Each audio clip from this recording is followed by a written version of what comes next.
Hello again mga kasimple. Sinubukan ko itong chocolate oats. Galing ito sa anak ko.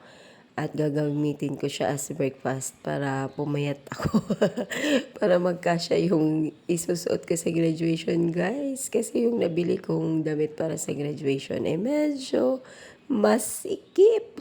Kaya kailangan ko magbawas ng timbang ng madalian. So ito nakita ko ay for diet daw. Akala ko naman medyo malaki-laki. Sobrang liit pala. Parang candy lang.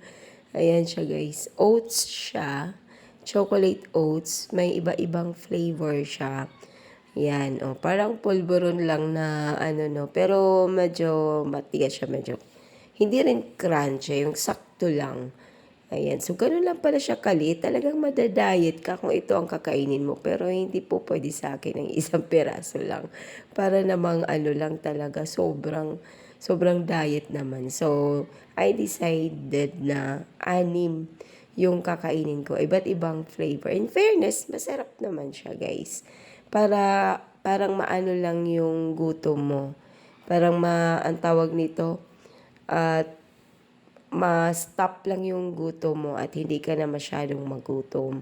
At hindi ka mag-craving ng madaming kainin. So, okay na yan din siya. So, yan ang ginawa kong recess, guys. Kasi, yung breakfast ko ay nag-smoothie papaya lang ako din. Yun na yung pinaka-next na meal ko at water. Ano naman siya, guys? Effective naman. Nag-survive naman hanggang 12 noon. So, hindi talaga ako kumain mula umaga hanggang 12. Yan lang yung kinain ko.